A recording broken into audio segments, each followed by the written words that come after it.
السلام عليكم ورحمة الله وبركاته. أعوذ بالله من الشيطان الرجيم. بسم الله الرحمن الرحيم. الحمد لله رب العالمين، ولا حول ولا قوة إلا بالله العلي العظيم. والصلاة والسلام على النبي الأمين وعلى آله وأصحابه والتابعين ومن تبعهم بإحسان إلى يوم الدين. رب اشرح لي صدري ويسر لي أمري واحلل عقدة من لساني يفقه قولي. اللهم علمنا ما ينفعنا وانفعنا بما علمتنا وزدنا علما نافعا يا عليم يا حكيم. ይህ ቁጥር 17 ከተማሪዎች ለሚመጡ ጥያቄዎች መልስ የምንሰጥበት ፕሮግራማችን። ወደ ዛሬ ጥያቄዎችና መልሶቻቸው ከመግባቴ በፊት የባለፈው የመልስ ፕሮግራም ላይ ቁጥር 16 ላይ ዲቪና ሎተሪን በተመለከተ የተሰጠው ምላሽ ላይ ተጨማሪ ማብራሪያ የሚፈልጉ ሰዎች እንዳሉ ደርሶናል። የዲቪ ጉዳይ ይሄን ያክል ሊያነጋግረን አይገባም። እርግጥ በጊዜው የተሰጠው ምላሽ በቂ ላይሆን ይችላል ከጥያቄዎች እጅግ በጣም መብዛት አንፃርና ኦዲዮ እንዳይረዝም ከማለት አንፃር እያንዳንዱ ጥያቄ በሚገባ ላይብራራ ይችላል። ወሀከዛ ደርስና ፈትዋን በተወሰነ መልኩ ለውጥ አለው። ደርስ ከሆነ እያንዳንዱ ነገር ተነስቶ ማስረጃው ምክንያቱ ተብራርቶ ይሰጣል። ፈትዋ በሚሆንበት ጊዜ ሁክሙን ብቻ መግለጽ ነው የሚሆን። አንዳንድ እጅግ በጣም አነጋጋሪ የሚባሉ ፈትዋም ላይ በሰፊው ማብራራትና ማስረጃቸውን መዘርዘር የሚያስፈልጋቸው ጉዳዮች ሊኖሩ ይችላል።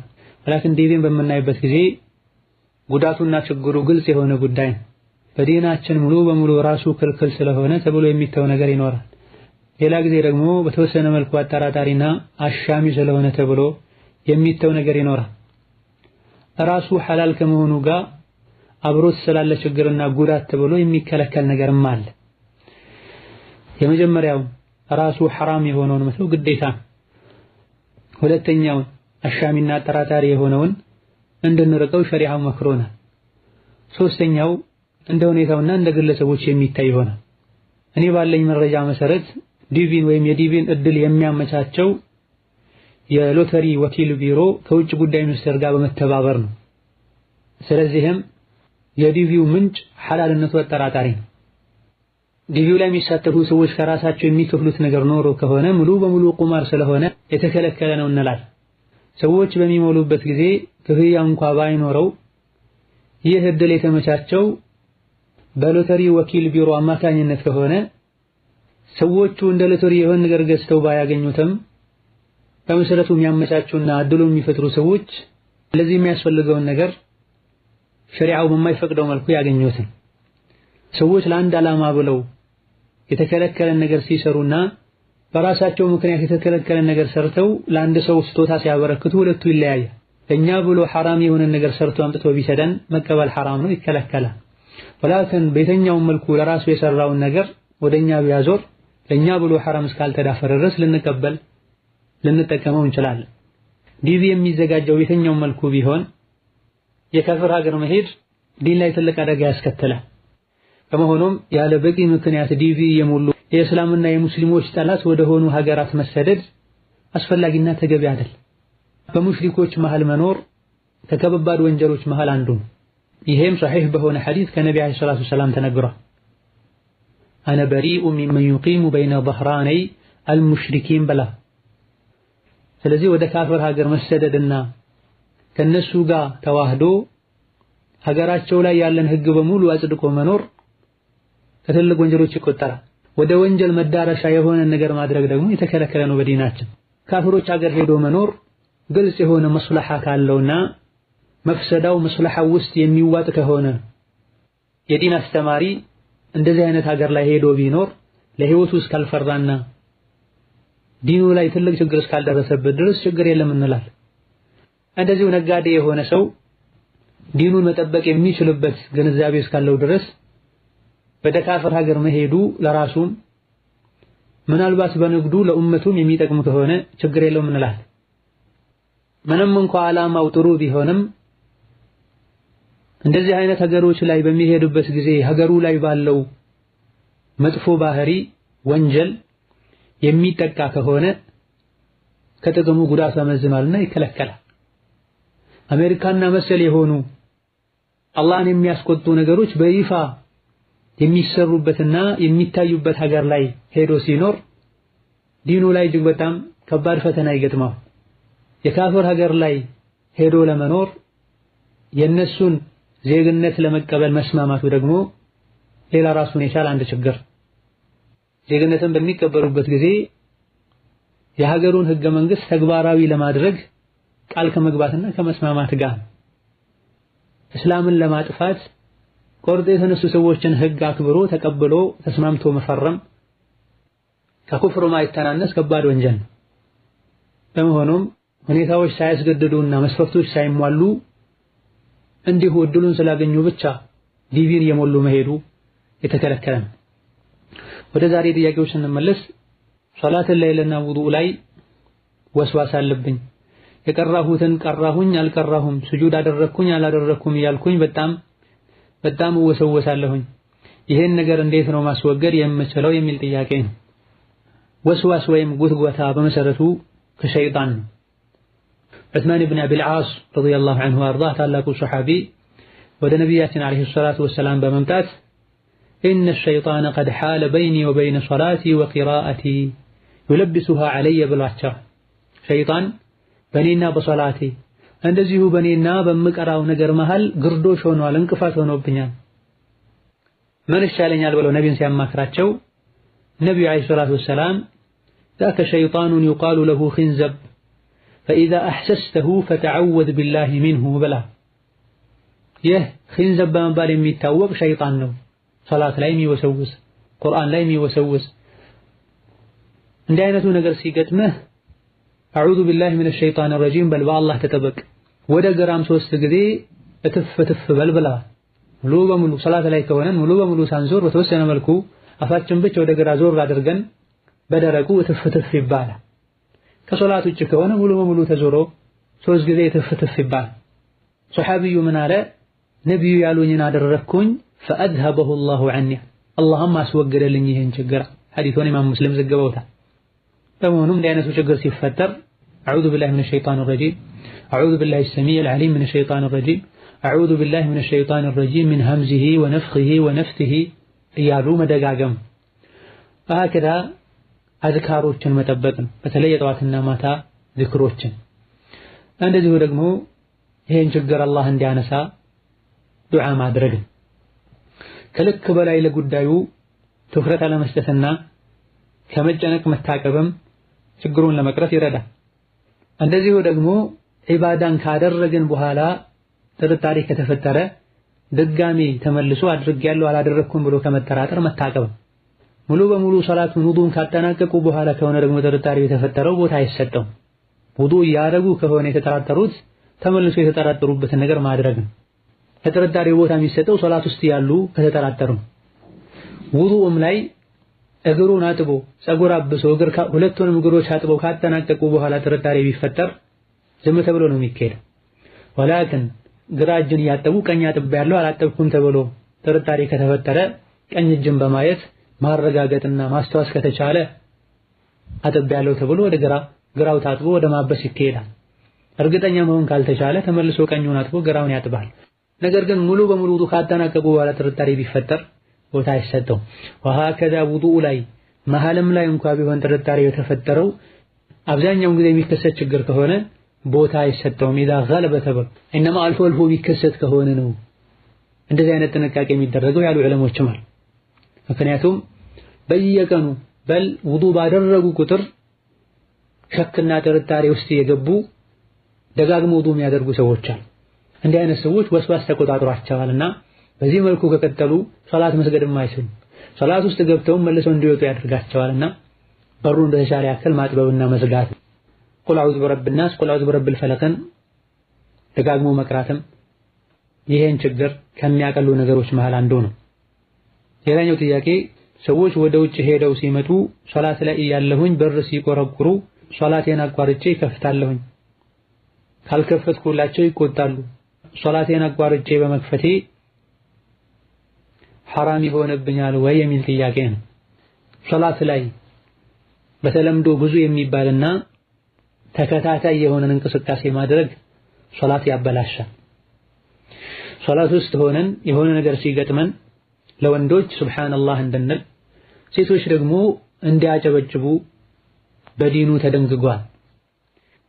ሩቅ ሆኖ አጨብጨቡም ይሁን ሱብሃንአላህ ማለቱ የማይደርሰው የማይሰማ ከሆነ መጠበቅም የማይችል ከሆነ የምንሰግደው ሱና ሶላት ከሆነ ቆርጦ መሄድ ይቻላል።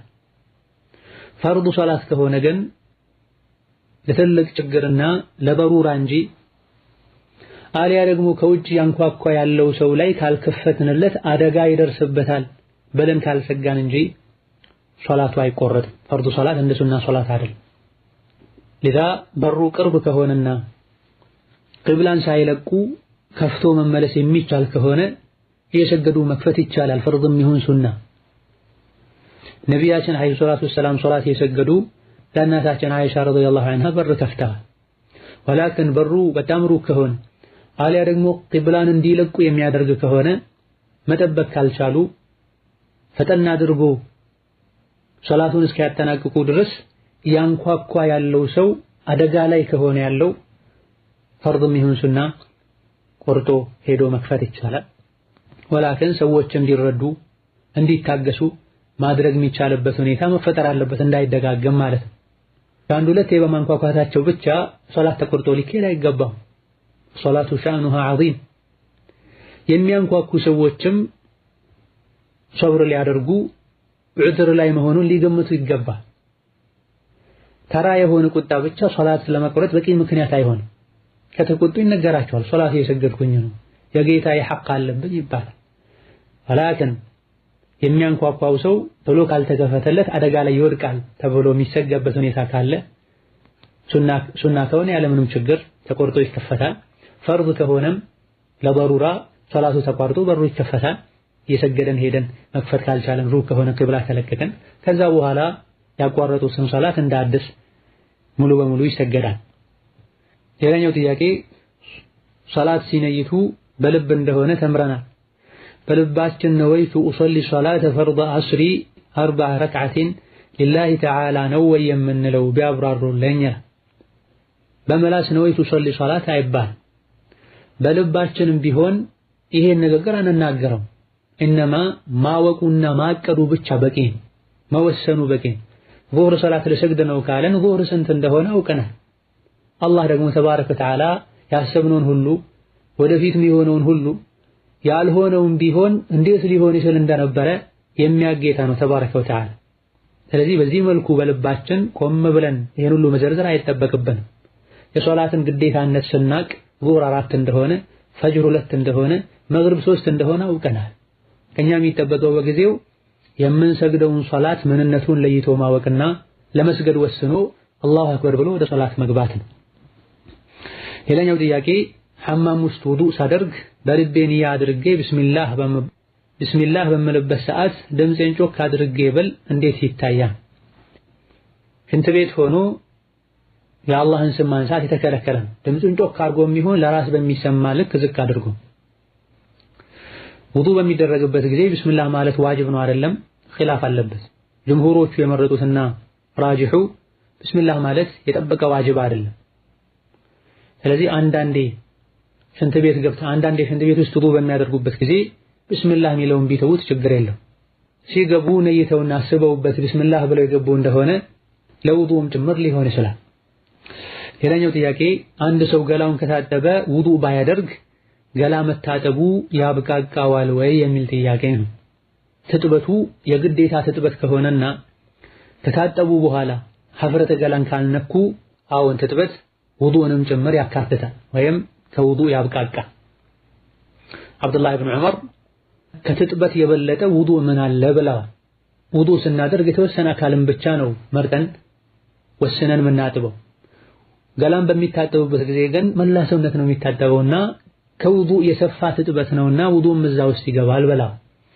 አይሆን አንዳንድ ዑለሞች ተርቲብ መጠበቅ አለበትና ትጥበት ከውዱእ አያብቃቃም ያሉበት ሁኔታ አለ።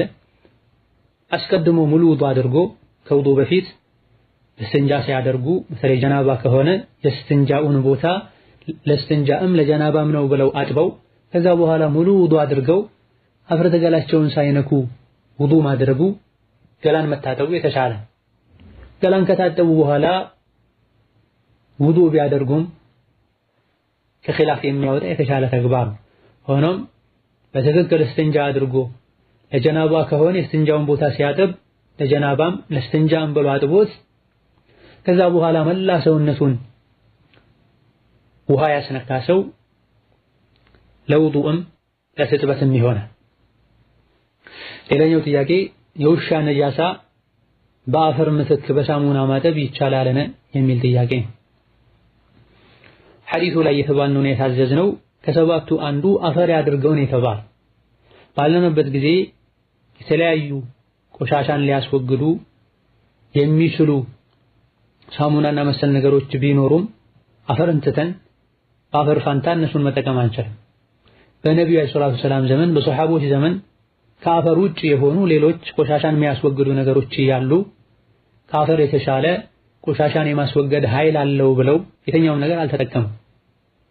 ከሆነም አፈሩ ራሱ ነውና የተፈለገው አፈር መሆን አለበት። ባለንበት ጊዜም ይሄን ያረጋገጡ የምርምር ውጤቶች አሉ። የትኛውም ሳሙናና መሰል ነገሮች የማይገኝ ጀርምን የመግደል ኃይል ያለው ንጥረ ነገር አፈር ውስጥ መኖሩ ተረጋግጧልና አፈር እንጂ ሌላ ነገር ልንጠቀም አይገባም።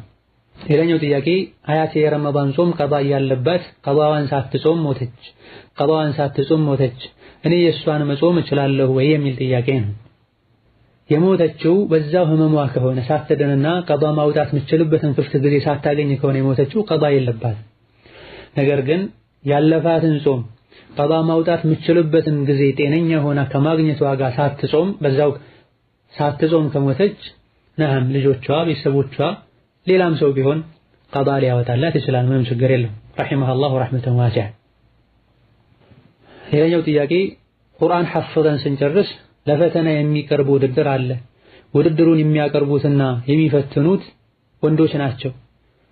ድምጻችንን ከፍ አድርገን መቅራታችን እንዴት ይታያል የሚል ጥያቄ ነው። ይህ የሴት ልጅ ድምጽ ዐውራ ነው አይደለም ከሚለው ጋር በተወሰነ መልኩ የሚያያዝ ጉዳይ ነው። ራጂሑ የሴት ልጅ ድምጽ ዐውራ አይደለም። ወላኪን ፊትና የሚያመጣ ከመሆኑ አንፃር ያለ በቂ ምክንያት ወንድ የሴትን ድምጽ ሊሰማ አይገባም። ቁርአን በሚሆንበት ጊዜ ደግሞ እጅጉኑ ሊፈተን ይችላል። ተራው ንግግር፣ ተራው ድምጽ የሚፈትን ከሆነ ቁርአን በሚቀራበት ጊዜ ኢድጋም፣ ጉና፣ ኢኽፋእ ሲደረግ ይበልጥ ድምጽ ያምራል። ፊትና ያመጣልና ለሓጃ ወይም ለበሩራ ካልሆነ በስተቀር ሊደረግ አይገባውም። ሴት ልጅ ወንድ ጋር ድምጿን ጮክ አድርጋ ልትቀራ አይገባም። የቁርአንን ህግ ምን ያክል አስተካክለው መቅራታቸውን ለማረጋገጥ ሌሎችን ማስቀራት ይችላሉ አይችሉም የሚለውን ለመፈተን እስከሆነ ድረስ ቢደረግ ችግር የለውም እንላለን። እንደዚሁ ደግሞ በጥቅሉ መስለሓ ካለው ጥቅም ካለው ሴቶች የወንድ ዳኛ ጋር ሆነው በመቅራታቸው ግልጽ የሆነ መፍሰዳ ችግር ይከሰታል እስካልተባለ ድረስ ማድረጉ ይቻላል እንላለን። ፊትና ካለ ግን ይከለከላል። በዚህ መልኩ ሴቶች በወንዶች በመፈተናቸው ፊትና ይመጣል ከተባለ ይከለከላል። ፊትና አይመጣም ከተባለና በቂ ምክንያት ካለው ጥቅም ካለው ሴት ልጅ ሙሉ ሒጃቧን ከማድረጓ ጋር ድምፅን ከማሳመርና ከመቅለስለስ ከመጠንቀቅ ጋር ወንድና ሴት ተቀላቅለው ሳይቀመጡ ቢደረግ ችግር የለውም። በላጩ ግን ሴቶች ቢፈትኑና ቢያወዳደሩ የተሻለ ነው እንላለን። ማንኛውም ነገር ሲደረግ የሸሪዓው ህግ ድንበሩ ተጠብቆ ሊሆን ይገባል። ሴቶች ወንዶች ፊት ለፊት ሆነው ወንዱ ሴትን ያየ ሴቶች ወንዶችን ያዩ ሊደረግ አይገባም። እንደዚሁ ደግሞ ሴቷም ከልክ በላይ ድምጿን እያሳመረች ቦታው ላይ ያሉ ሰዎችን ልትፈተን አይገባም። ሌላኛው ጥያቄ እናቴ ለቀብር ትሰግዳለች፣ ታርዳለችም፣ ጠንቋይ ቤት ትሄዳለች፣ ቀኖችን እያከበረች በዚህ ቀን ከወጣሁ ያመኛል አልወጣም ትላለች። ይሄን ነገር አትስሪ ብዬ በተደጋጋሚ ስጠይቃት አንቺ የአብዱል ወሃብ ተከታይ ትለኛለች። ምንም ልትሰማኝ አልቻለችም። ምን ማድረግ ነው ያለብኝ የሚል ጥያቄ ነው። الجواب صبر ማድረግና መምከር፣ ማስመከር፣ መገሰጹ ላይ መቀጠል ነው። የኛ ግዴታችን ማድረስ ብቻ ነው።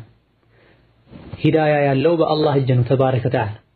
የተኛውን ሰው ልብ ላይ ኢማንን ማስገባት አንችልም። ወማ ዐለይና ኢለል በላጉል ሙቢን። በተለያየ መልኩ መምከር ነው፣ መገሰጽ፣ ማስታወስ። እንደዚሁ ደግሞ ከነሱ ጋር በእድሜ በአስተሳሰብ ተቀራራቢ የሆኑ ሰዎችን እንዲመክሯቸው እድሉን ማመቻቸት ነው። አላህ እንዲመራቸው ዱዓ ከማድረግ ጋር ማለት ነው። እኛ ካደረሰን ግዴታችንን ተወተናል። ሌላኛው ጥያቄ እናቴ የጂኒ ቋንቋ ታወራለች፣ ሲሕርም ታደርጋለች። ይህን ድርጊቷን እንድትተው ስጠይቃት ትረግመኛለች። እኔ አሁን ያለሁት ዱባይ ነው። ወደ ሀገር ልገባ ስለሆነ ቤተሰቦቼ በሙሉ ይህን አይነት ስራ ስለሚሰሩ እነሱ ጋር አያስቀምጡኝ። እነሱን ትቼ ከባዕድ ሰው ጋር ልኖር እችላለሁ ወይ? የእናቴስ ሐቅ ይኖርብኛልን? የሚል ጥያቄ ነው። ሲሕር ማድረጓ ከተረጋገጠ ትልቅ የሆነ ወንጀል ላይ ነው ያለችው። ነቢያችን አለይሂ ሰላቱ ወሰላም ወደ ድግምተኛ ሄዶ ጠይቆት ድግምተኛው የነገረውን ነገር አምኖ የተቀበለ ሰው ነቢዩ ሙሐመድ ላይ በወረደው ሸሪዓ ቁርአን ክዷል፣ አስተባብሏል ብላ ሄዶ ዝም ብሎ ጠንቋይን የጠየቀ ሰው ባያምን እንኳን ዝም ብሎ ቢጠይቅ የ40 ቀን ሶላቱ ተቀባይነት እንደማያገኝ ነቢያችን ተናግረዋል አለይሂ ሰላቱ ወሰላም። በምትመከርበት ጊዜ መርገሟ የሚጎዳው ራሷን። አንድ ሰው ተገቢ ያልሆነን እርግማን በሚራገምበት ጊዜ ወደ ተራጋሚው ነው የሚመለሰው። የአብዱል ወሃብ ተከታይ ነች ወይም የሙሐመድ አብዱል ወሃብ ተከታይ ነች ማለቷ ጅህልናዋን አላዋቂነቷን ያሳያል። ሼኹል ኢስላም ሙሐመድ ብን አብዱል ወሃብ አዲስ ነገር ይዘው አልመጡ። ሙሐመድ ብን አብዱል ወሃብ የሚከተሉት ኢማሙ ሻፊዒን፣ ኢማም አሕመድን የሚሄዱት በኢማም አሕመድ በኢማሙ ሻፊዒ በአቡ ሐኒፋና በኢማም ማሊክ መንገድ ነው። ምንም አዲስ ነገር ይዘው አልመጡ። አላዋቂዎችና አታላዮች ናቸው ሙሐመድ አብዱል ወሃብ አምስተኛ መዝሀብ ይዞ መጥቷል የሚሉት። አንዱ እንኳን ደጋ ቀደምቶች ያላነሱትን ነጥብ አንስተው አያውቁ። በራሳቸው አንደበት ሰለፎች በሄዱበት ነው የሚሄደው ብላ ቤት መኖሩን በተመለከተ ከቤት ውጪ ብለው እስካላባረሩ ድረስ ዋጅብ የሆኑ ነገሮችን ከመስራት እስካልከለከሉ ድረስ ሐራምን ስሩ ብለው እስካላስገደዱ ድረስ ከቤት አለመውጣቱ የተሻለ ነው። ይህ ካልሆነ ግን ብዙ ከቤት ሳይርቁ ዘመድ ጋር ታማኝ የሆነ ሰው ጋር ሄደው ቢያርፉ ችግር የለውም። መምከሩን ዱዓ ማድረጉን መምከርና ማስመከሩን ከመቀጠል ጋር ማለት ነው። ሌላኛው ጥያቄ ባለቤቴ 3000 የሚሆን ጫት ተከላለሁ። ይሄን ነገር ቆርጠህ በዚህ ምትክ ሌላ ነገር ትከል ስለው ፈቃደኛ አልሆነም። እኔም እምቢ ሲለኝ ፍቺ ጠየቅኩት። ፍቺ ስጠይቀው አንቺን ካጣሁኝ ህይወቴን አጠፋለሁ ይለኛል። ምን ማድረግ ነው ያለብኝ የሚል ጥያቄ ነው። እንዲህ አይነቱ ጥያቄ ከትዳር በፊት ቢሆን እንዲህ አይነትን ሰው አታግቢ ይባላል፣ ርዝቁ ሐራም የሆነን ሰው። አላክን ከትዳር በኋላ በሚሆንበት ጊዜ በተወሰነ መልኩ ለውጥ ሊኖረው ይችላል። ቤትን ትዳርን ማፍረስ እጅግ በጣም ከባድ ነው። የርዝቁን ሐላልና ሐራምነት በተመለከተ ሙሉ በሙሉ የገቢ ምንጩ ይህ ብቻ ከሆነ የሱ ርዝቅ ሐላል አይደለም። ጫትን ሐራም ነው እንኳን ባንል ሙሽተቢህ ነው፣ አጠራጣሪ ነው። ነቢያችን አለይሂ ሰላቱ ወሰላም አጠራጣሪ የሆነ ነገር የራቀ ሰው ዲኑን እንደጠበቀ ለዲኑ በቂውን ጥንቃቄ እንዳደረገ አጠራጣሪ የሆኑ ነገሮች ላይ የወደቀና አሻሚ የሆኑ ነገሮችን የሰራ ሰው ሐራም ላይ እንደሚወድቅ ወይም እንደወደቀ ገልጸዋል። ዲኑ ላይ ላ ضرر ولا ضرار ተብሏል። ራስንም መጉዳት ሌሎችንም መጉዳት አይቻልም ተብሏል። ራስን ወይም ሌሎችን የሚጎዳን ነገር ማድረግ በዲኑ የተከለከለ ነው፣ ወንጀል ነው። ጫት እንደሚጎዳ በግልጽ የሚታወቅ ነው። ስለዚህ መሆን ያለበት እሱን መምከር፣ በሰው ማስመከር፣ የሐላል ከስብ መንገድን ማሳየት ነው።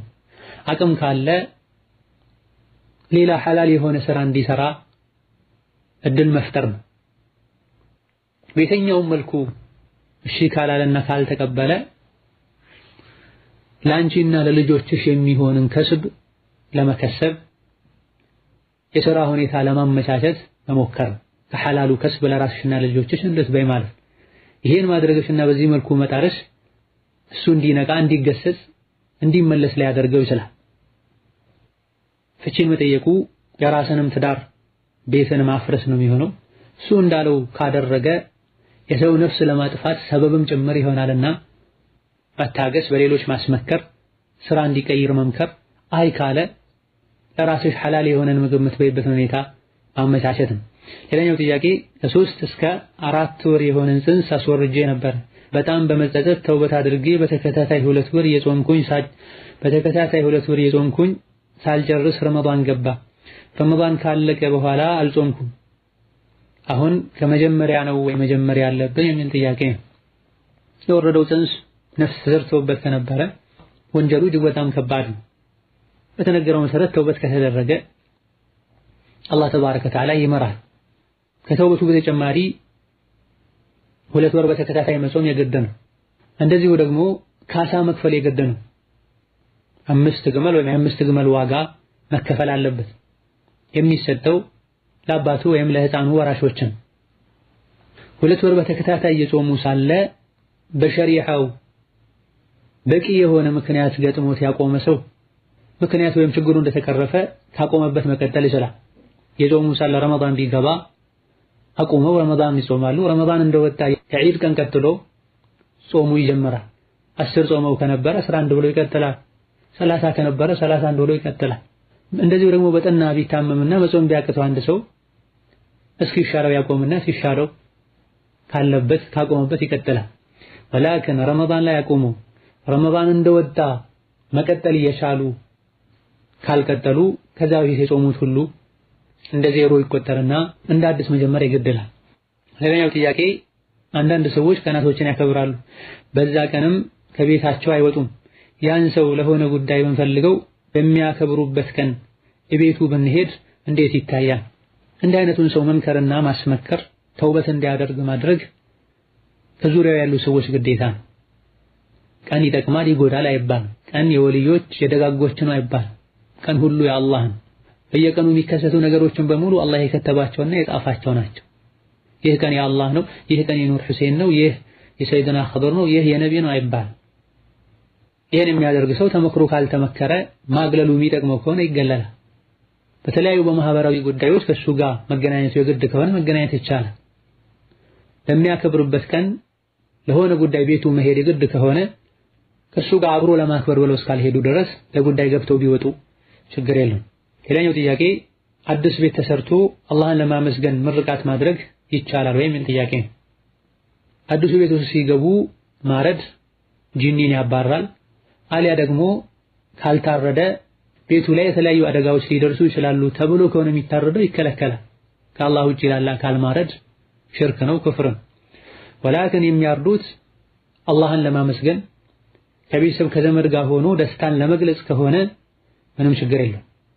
ከሹክርና ከምስጋና ይመደባል። አላህ የሰጠንን ኒዕማ ሽክሩን በተግባር ማሳየት ውስጥ ነው የሚካተተው። ወላኪን ራሱን እንደቻለ ዒባዳ ወይም እንደ ቋሚ ሱና ተደርጎ መያዝ የለበትም።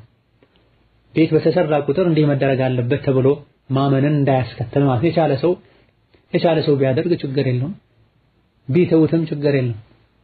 ወላኪን የሚከለከለው አዲስ ቤት ሲገባ ደም ካልፈሰሰ ቤቱ ሰላም አይኖረውም ብሎ ማመኑና ለጂኒ ማረዱን፣ ይሄ ከሆነ ይከለከላል፣ ወንጀል ነው፣ ሽርክ ነው። ሌላኛው ጥያቄ አረብ ሀገር ቆይተን ወደ ሀገር ስንሄድ የቆዩ ለቅሶችን ስንደርስ የግድ ማልቀስ አለብን። ይህን የቆየ ለቅሶ እንደ አዲስ ተደርጎ ነገሩን መቀስቀስ እንዴት ይታያል? በዲናችን ሙሾ ማውረድና ድምፅ ጮክ አድርጎ ማልቀስ የተከለከለ።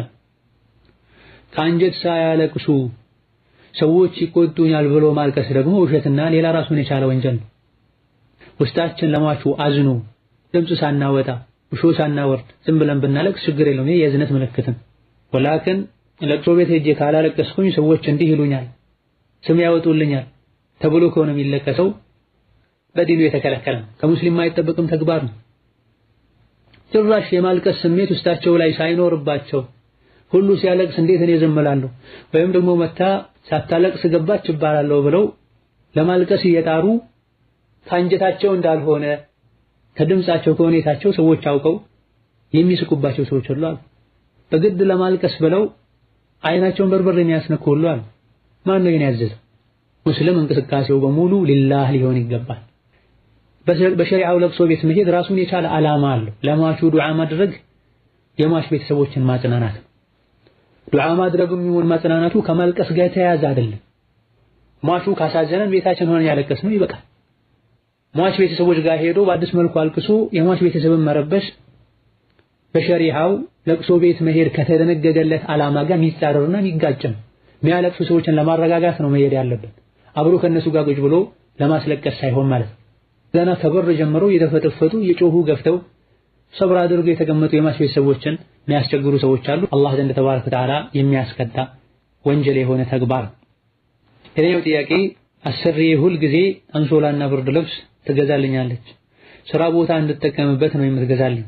እኔ ግን ተቀብዬ ወደ ሀገር ልከዋለሁ። እሷ መላኬን አታውቅም። ይህ እንዴት ይታያል? የሚል ጥያቄ ነው። የራስሽ ነው እንደፈለግሽ አድርጊ ብላ በስጦታ መልኩ ከሆነ የሰጠችው መላክም መጠቀምም ይቻላል። እዛ በሰራተኝነት የኖሩ እንዲለብሱት ተብሎ ከሆነ የተገዛው ከዛ ቤት ማውጣትና ወደ ቤት ይዞ መሄድ ለቤተሰብ መላክ አይቻልም፣ ይከለከላል። ሌላኛው ጥያቄ ኒካህ ሳደርግ የመህር ብር አልተባባልኩም፣ ቤተሰቦቼም አልተቀበሉም። አሁን ያለ መህር ኒካህ ማሰር ትክክል እንዳልሆነ ሰማሁኝ። ምን ማድረግ ነው ያለብኝ? የሚል ጥያቄ ነው። ማንኛውም ሰው የመህርን ግዴታነት ሳያቅ ያለ መህር ኒካህ ያሰረ እንደሆነ አሊያ ደግሞ እሰጣለሁ ያለው መህር በሸሪዓ የማይቻል መህር የሆነበት እንደሆነ ኋላ ላይ ለዚህች አይነት ሴት የሚገባውን መህር መስጠት ብቻ ነው የሚጠበቅበት። ስለዚህ መህር ግዴታ መሆኑን ሳያውቁ መህር ሳይዋዋሉ ኒካህ የታሰረ እንደሆነ ባልና ሚስት ይሄን ያክል መህር ይበቃል ብለው ሁለቱ ከተስማሙ ለሷ አይነት ሴት ለእህቶቿ፣ ለአክስቶቿ፣ ለአካባቢዋ ሰዎች የሚገባውን መህር ባል መስጠት ይጠበቅበታል። መህሩ ላይ ካልተስማሙ ሸሪዓ ፍርድ ቤት ላይ ተካሂዶ ይወሰናል። ከዛ መህር ከሰጠ ኒካሁ ዳግም መታደስ አለበት አይባልም። ሌላኛው ጥያቄ በሰርግ ቀን ሴቶች በዱፍ ምትክ ክፍት የሆነ ዕቃ ቢጠቀሙ ይቻላልን? ሴቶች ሲጫወቱት ድምጻቸው ቢወጣ እንዴት ይታያል? ጭብጨቦ፣ ዘፈን በአንድ ላይስ መጠቀም እንችላለን ወይ? የሚል ጥያቄ ነው። ሰርግ ላይና ዒድ ላይ ሴቶች ዱፍ የመቱ እንዲጫወቱ ሸሪዓችን ፈቅዷል። ዱፍ ብሎ ማለት ከታች ክፍት የሆነ ከላይ የተሸፈነ ሲመቱት ድምጽ የሚያወጣ ነገር ማለት ነው። በሁለቱ በኩል የተሸፈነ ወይም የተዘጋ ከሆነ ጠብል የሚባል ሲሆን ጠብል የሚያወጣው ድምጽ በጣም ጠንካራ ከመሆኑ አንፃር ልብን የማነሳሳትና ጠረብ ውስጥ የማስገባት ኃይል ስላለው በሁለቱ በኩል ከተዘጋ የተከለከለ ነው። ከላይ ብቻ ተሸፍኖ ከታች ክፍት ከሆነ በዒድና በሰርግ ጊዜ ለሴቶች ተፈቅዷል። ሴቶች የተፈቀደውን ያከናወኑ የነሱም ድምጽ ይሁን የሚመቱት ነገር ወደ ወንዶች ቢደርስ ችግር የለም። የሚከለከለው በጣም ቅርብ ከመሆኑ የመጣ የሴቶች ድምጽ ተለይቶ የሚታወቅ ከሆነ ይህ የሚሰማው ድምጽ የገሊት ነው ተብሎ የሚታወቅና የሚፈትን ከሆነ የኔ ይከለከላል። ድምጹ ግን በጥቅሉ በጋራ ከሆነ የሚደርሰው ችግር የለውም፣ በል ተፈላጊም ጭምር ነው። ነብዩ ሰለላሁ ዐለይሂ ወሰለም ኒካህን ሳውቁ ዱፍ ምቱ ብለዋል ዐለይሂ ሰላቱ ወሰላም። ወንዶች ራሳቸው ይሄን ማድረግ ይችላሉ ወይ? ራጂሑና ጅምሁሮች የመረጡት ለወንድ አይቻልም። ይህ የሴቶች ስራ። በረሱል ዘመን ወንዶች ሐበሻዎች የተጫወቱ አይሻ እንድታይ አላደረጉም ወይ የተባለ እንደሆነ ቀስት መወርወርን ውጊያን እየተለማመዱ ነበር እንጂ የሚጫወቱት ከበሮ መሰል ነገርን የመቱ አልነበረም የሚጫወቱት። ወሀከዛ መውሊድ ያሉ የተለያዩ ዚክር ያሉ ድቤና መሰል ነገር የሚመቱ ሰዎችም ከዲኑ የሚጋጭን ነገር ነው የሚሰሩት።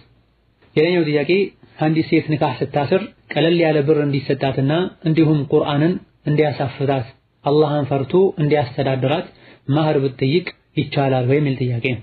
ማንኛውም ዋጋ የሚያወጣና ለሴት ልጅ ጥቅም ሊሰጥ የሚችልን ነገር ማህር ማድረግ ይቻላል። ዋጋ ያለውን ቁርአን ገዝቶም ማህር ማድረግ ይቻላል። የሚያውቀውን ቁርአን እንዲያስቀራትም ማህር ማድረግ ይቻላል።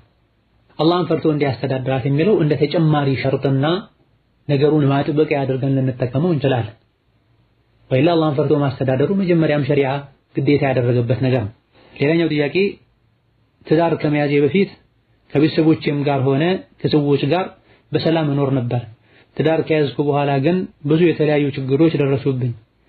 በዚህም የመጣ አላህን ለምን ትዳር ሰጠከኝ፣ ትዳርን አልፈልግም እያልኩኝ በአላህ ብዙ ነገሮችን አማራለሁ።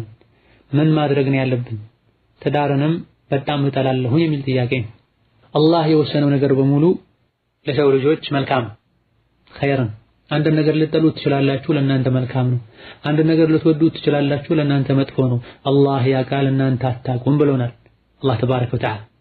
በቀደር ልናምን ሁሉም ለበጎ ነው ለኸይር ነው ልንል አላህ ባሮቹን እንደማይበድል ልናቅ ይገባናል። የዛሬውን ብቻ ሳይሆን የነገውንም ጭምር ልናስብ ይገባል ነው። ለእንዲህ አይነቱ ችግር አዑዙ ቢላሂ ሚነሽ ሸይጣኒር ረጂም ማለትን ማብዛት፣ የጧት ማታን ዝክር ጠብቆ ማለት፣ አያተል ኩርሲን፣ የሱረቱል በቀራን መጨረሻ ቁል አዑዙ ቢረቢል ፈለቅ ቢረቢን ናስን አዘውትሮ መቅራትና እንዲህ አይነቱን ችግር አላህ እንዲያስወግደው ዱዓ ማድረግ። በተጨማሪም ለጉዳዩ ትልቅ ቦታ ለመስጠት ተራውንም ጉዳይ ከሲህርና ከመሰል ነገሮች ጋር ሰዎች ያገናኙታል።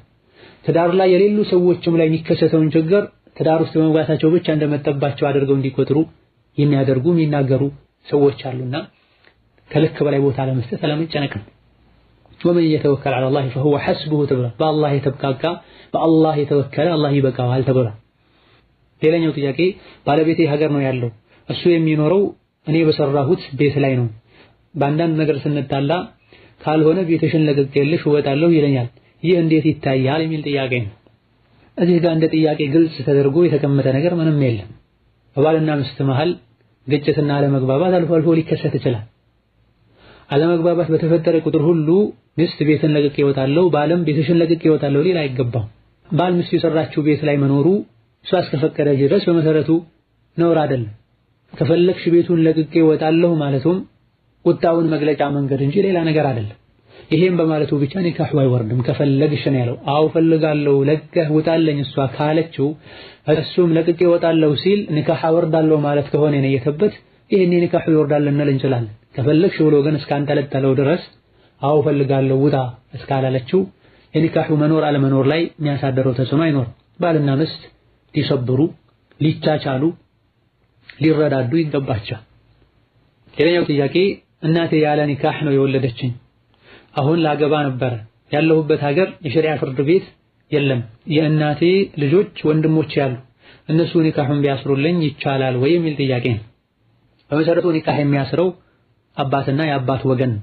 አባትና የአባት ወገኖች ከሌሉ በሸሪዓ ፍርድ ቤት ነው የሚታሰረው። አንዳንድ ፉቃሃዎች የሸሪዓ ፍርድ ቤት ኡሉል አርሐም ወይም የእናት ወገኖች ይቀድማሉ ያሉበት ሁኔታ አለ። ወላኪን ضعيف የሆነ አስተያየት ጭራሽ ሸሪዓ ፍርድ ቤት ከሌለ ሴት ልጅ ምንም ኒካህ የሚያስርላት ሰው ካጣች ወኡሉል አርሐሚ ባዕዱሁም አውላ ቢባዕድ ተብሏልና ይሄን አይነቱን አስተያየት ተከትለን እነሱ ሊያስሩ ይችላል። ወላኪን የአባት ወገን እያለ ሸሪዓ ፍርድ ቤት እያለ የእናት ወገኖች አያስሩም። የእናት አባትም ይሁን የእናት ወንድሟም ይሁን በእናት በኩል የሚገናኙት ወንድምም ይሁን የእነሱ ልጆችም ይሁኑ የአባት ወገን እያለ ሸሪዓ ፍርድ ቤት እያለ ኒካህ አያስሩ። አንድ ሀገር ላይ በጭራሽ ሸሪዓ ፍርድ ቤት የለም ብሎ መደምደም ይከብዳል። በዚህ ጊዜ ጭራሽ ከሌለ እስላማዊ ተቋማት መርከዞች ኒካህ ማሰር እንደሚችሉ የዘመናችን ፉቃሃዎች ጠቅሰዋል። ያለንበት ሀገር ላይ ሸሪዓ ፍርድ ቤት ከሌለ ሌላ ጎረቤት ሀገሮች ላይ ትልልቅ ከተሞች ላይ ሊኖር ይችላልና ወደዛ ሄዶ እንዲያስሩ ማድረግ ነው። ሸሪዓውን ተግባራዊ ለማድረግ አላህ ያዘዘንን ነገር ለመፈጸም ልንንቀሳቀስ ወጪ ልናደርግ ይገባል። ለዚህ ነገር ብለን የምናደርገው እንቅስቃሴ የምናወጣው ወጪ ዒባዳ ነው፣ አጅር ያስገኝልናል። እንደው ሀገሩ ላይ ሙሉ በሙሉ የለም ከተባለ እንደዚሁ መርከዝና እስላማዊ ተቋማት የሉም ከተባለ ይሄን የእናት ወገኖች ሊያስሩ ይችላል። ሌላኛው ጥያቄ በረመዳን ወር ዝሙት ሰራ ነበር ያለ ኒካህ ልጅም ወልጃለሁ፣ ከፋራው ምንድነው? ብዙ አላህን የሚያስቀይም ወንጀሎችን ሰርቻለሁ፣ እንዴትስ ነው ከአላህ መታረቅ የምችለው የሚል ትልቅ ጥያቄ ነው። አላህ ተባረከ ወተዓላ በተከበረው ቃሉ ነቢ ዒባዲ አኒ አነል ገፉሩ ረሒም ወአነ ዐዛቢ ሁወል ዐዛቡል አሊም ብሏል። በሌላኛው አንቀጽም ቁል ያ ዒባዲየ አለዚነ አስረፉ ዐላ አንፉሲሂም ላ ተቅነጡ ሚን ረሕመቲላህ ብሏል።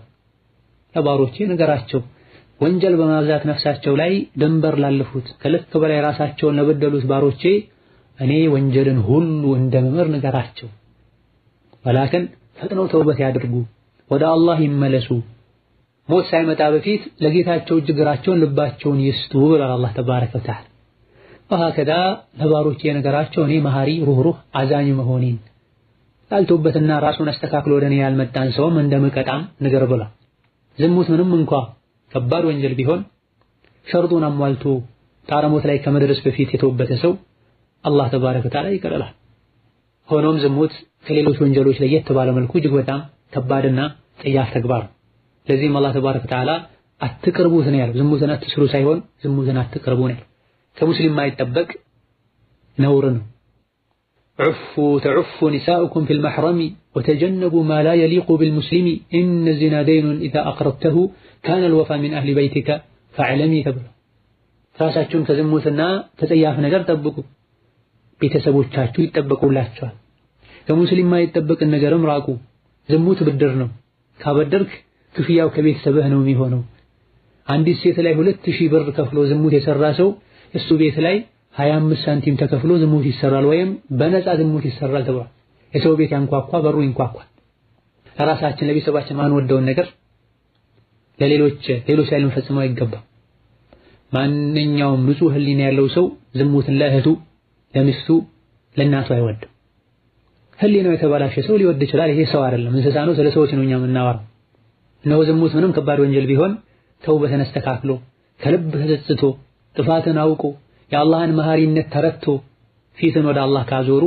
አላህ ተባረከ ወተዓላ በየቀኑ ምሽት ላይ እጁን ይዘረጋል ቀን ወንጀል የሰሩ ሰዎች እንዲተወብቱ ተውበታቸውን እንዲቀበል ንጋት ላይ እጁን ይዘረጋል ማታ ወንጀል የሰሩ ሰዎች እንዲተወብቱ ተውበታቸውን ይቀበል ዘንድ ብሏል ነብዩ ሰለላሁ ዐለይሂ ወሰለም ገርገራ እስካልያዘ ድረስ የተውበትን በር አላህ ክፍት አድርጎታልና ወደ አላህ ተውበት በረመዳን ላይ መሆኑ ደግሞ ነገሩን እጅጉን የከፋ ያደርገዋል ሌላ ጊዜ የሚሰራ ወንጀልና ረመዳን ላይ የሚሰራ ወንጀል አንድ አይደል መካና ሐረም አካባቢ የሚሰራ ወንጀልና ሌላ ቦታ ላይ የሚሰራ ወንጀል አንድ አይደል ዘመድ የሆነ ሴት ላይ የሚፈጸም ዝሙትና ሌሎች ላይ የሚፈጸም ዝሙት አንድ አይደል ጎረቤት የሆነ ሴት ላይ የሚፈጸምና ራቅ ያሉት ላይ የሚፈጸም ዝሙት አንድ አይደል ሁሉም ወንጀል ነው ላኪን አሁን የጠቀስናቸው ሁኔታዎች ላይ ደግሞ እጅጉን የከፋ እጥፍ ድርብ ቅጣት የሚያስቀጣ ወንጀል ይሆናል በረመዳን ላይ መሆኑ ደግሞ ይበልጥ ጠንካራ ተውበት አብዝቶ መልካም ስራ መስራት ያስፈልጋል በረመዳን ላይ ጾመኛው ነው ግንኙነት መፈጸም ጾምን ያበላሻልና ጾሙን ያፈረሱበትን ቀን ቀባ ማውጣት